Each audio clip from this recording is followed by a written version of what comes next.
here we are in the now present moment, acknowledging and realizing my own power, my own choices, my own what I had to do into the situations I got myself in.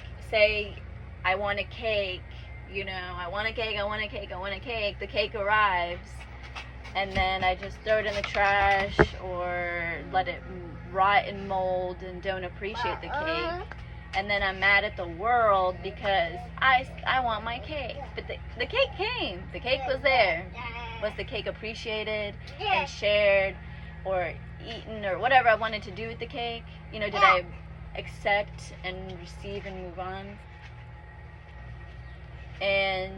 But this is more serious because this was not a cake. This was people, other souls, and me not acting on this knowing severely influences others. For example, we were practicing what one can call polyamorous, or practicing, love without limits. Let's call it like that. Trying to be responsible, love without limits. There was a time or two where I was scared, frightened, uncertain, and instead of just being very transparent and saying, hey, I don't feel like I'm scared. Just, at the end of the day, we are no different than the children who just need to name their emotion so then we can go, it's okay. You can be scared, and we can learn what that means, and we can learn what to do with that. I didn't, I created a whole scenario, and I'm sure you can relate to that. But in doing so, in creating a whole scenario, I was destroying the scenario in front of me, which could have been what I was seeking.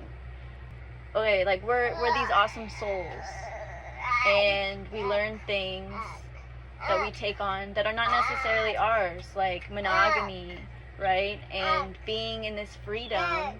Just because I say we were practicing polyamory, was I practicing? Was I acting on the love I wanted to express? Many times, no. I was afraid, and I would get upset at Quartz because he didn't give me reassurance, and he wouldn't validate, or he wouldn't say, yeah, go try it. Go love on that person that you're interested in. But it's not his responsibility. Like, I don't even like using the word polyamory because this is not about like a couple seeking a unicorn. It's just about humans learning their power that they have, that we speak about, that we know about, and then acting on it, not just staying in the dream state. Let's make our fantasies, let's live our fantasies. What are we here for? And some of these people no longer are here. So that's like heartbreaking, and it's really sad because the opportunity was there, and I know that you don't get chances again like that. Like the energies don't present themselves the same way.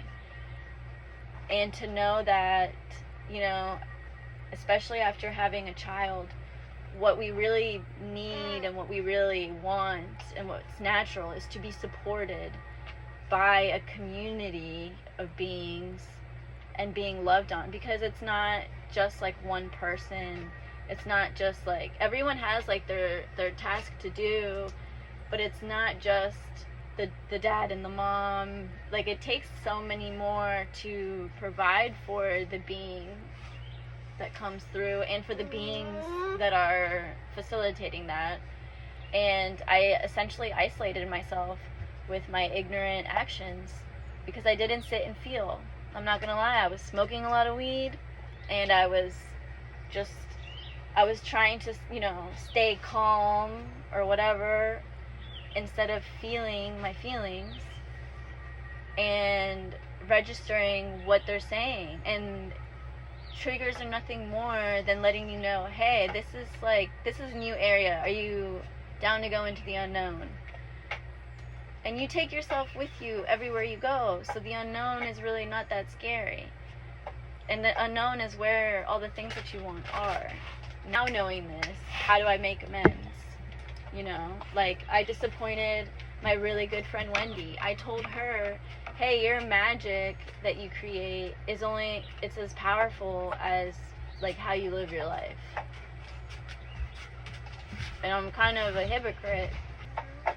Like, I apologize to my friend Wendy. I apologize to... There's a lot of relationships in which I wish to have been more affectionate, but because of my anti-lesbianism, or I don't know, the needing to put labels on things, or afraid that the relationships were going to change when maybe the change was what was needed, I didn't do that. And then seeking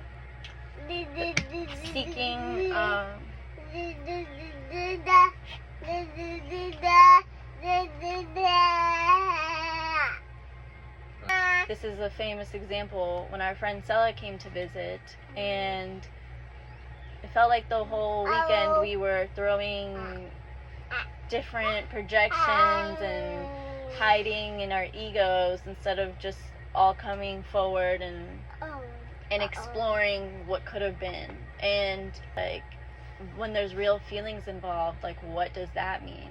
Especially for someone who their whole life was just saw, you know, like, it's just a man and a woman, and, you know, and that's it. And having the balls and having the courage to open your heart to that.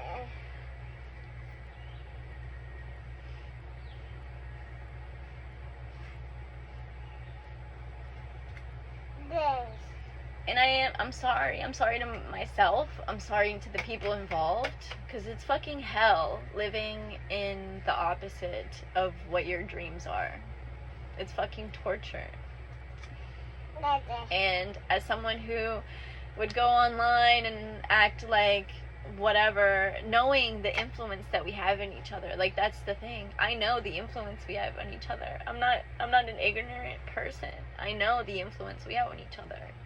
So to promote negativity, to promote self-hate, to promote self-sabotage is kind of like a shitty thing to do. Mom? Yeah. Mom? Yes, I want to promote truth, the courage to be true to yourself, and to explore freedom.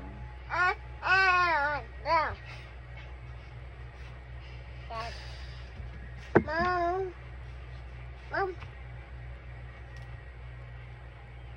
Baby?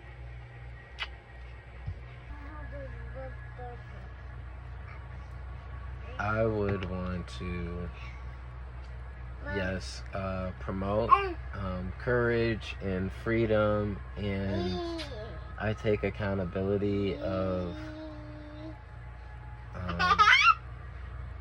I guess, not understanding everybody else's battles don't have to look the same as mine, and turning into like a grumpy old man, because back in my day we hitchhiked thousands of miles and did this, so maybe just talking to somebody you care about,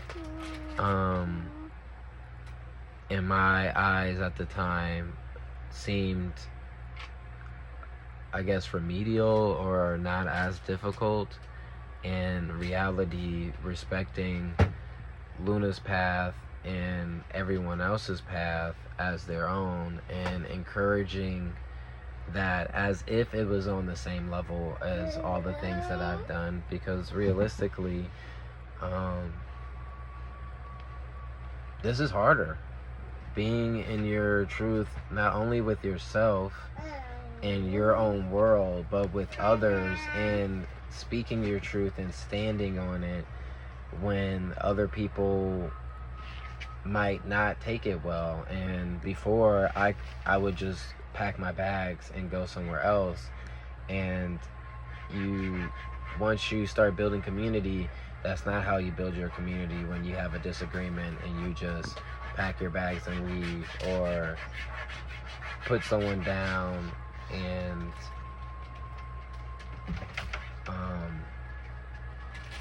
you know, push them.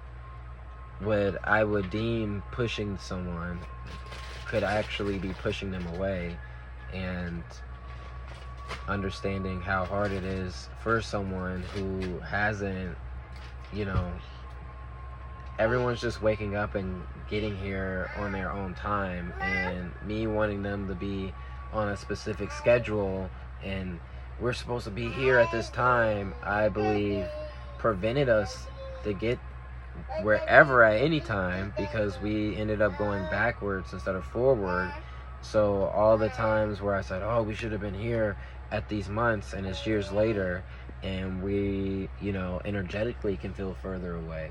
You know, physically we have, you know, the land, the bus, we have our beautiful child, and that didn't come without us losing our other beautiful child, Rose, and the toll it had on ourselves. And, you know, for me, how I dealt with my trauma was, you know, locking in and, okay, let's just do what we have to do to keep moving, and recognizing that Luna's going to grieve in a different way, and accepting the way that Luna's going to grieve, and accepting the way that Luna's going to love, and accepting the way that Luna's going to communicate or need to communicate.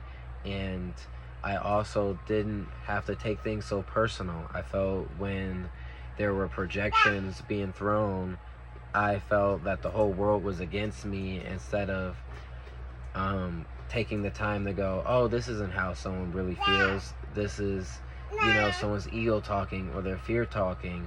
And I would meet that person with the same energy back, instead of being the bigger person and taking it and letting someone cool down and walk away, or do whatever I needed to go. If I have to go somewhere else for a minute for someone to reflect, then that's what I needed to do, instead of pushing someone away or kicking someone out, or, you know, insulting somebody, which isn't how we should have done things. And you know, instead of having these goals where it's like, if you don't meet these goals, it's nothing, let's be proud of each step along the way. It's like wanting someone to be Tony Hawk on the first day of skateboarding, and instead of just being happy that, yo, you stood on the board today, yo, you rode 10 feet today, yo, you lift up and you did a little manual, you learned how to ollie, you learned how to do all these things.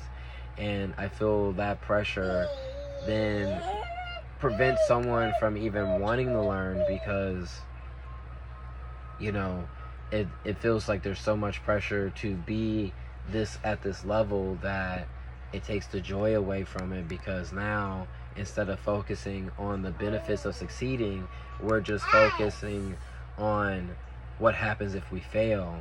And if you, like they say, whatever direction you look at when you're driving, that's where you're going to go. So if you're looking at the road, you're going to stay on the road. If you're looking at the mountains, you're going to run into the mountains. So for us to, I guess, recognize where we went wrong together, and actually sit with that, instead of, you know, smoking big joints, or getting the biggest Airbnb, or going to the studio to make music, to realistically have a bunch of fake people gas our egos up for a limited time. Because when we really need somebody, who's there besides each other, you know? Or the people that we actually pushed away because we were afraid of the connections that were forming, or even for myself, afraid of the responsibility of being the higher person and taking someone's projections. For myself, reflecting I took it personal and would be like, you know what? This how you feel about me? Well, fuck you too, and this, that, and the other. When that's not what a leader should do. A leader should be the voice of reason and calming someone down. And if they're projecting, let someone know they're projecting. And if they're not listening, give them space to receive your messages instead of, oh, I'm repeating the same thing over and I'm getting upset and this, that, and the other. Because in reality, if we're both meeting each other at a lower frequency, then how are we ever going to get to the higher frequency? And it's not personal. They're not hating towards me, and they're not sabotaging me and all my dreams on purpose. It's, we're doing scary things. We're going on stage. We're getting land and figuring out how to live off grid, or having a child, hey duder, with no one else, just the two of us. Mom. So, we have to be proud of how far we've come instead of being upset at the levels that we didn't achieve, because the more we get upset at each other, or let's say we destroy the relationship, how can we even achieve those levels when we're not even being grateful for what we have done? And I feel that us just communicating that today is a huge step forward to reaching those standards and being the example of what we set out to be with Free Water. We want to be the example of the 5D reality here on Earth, yet we can't just be the example of the 5D being given to us and us sabotaging it. We have to be the example of overcoming everything, every obstacle that comes in front of us, and doing it in the frequency to where whether we succeed or not, we can at least say that we tried our hardest and learned lessons to help us move forward. So, Luna, I love you. Mom. Yeah, you too, duder. Aw. So don't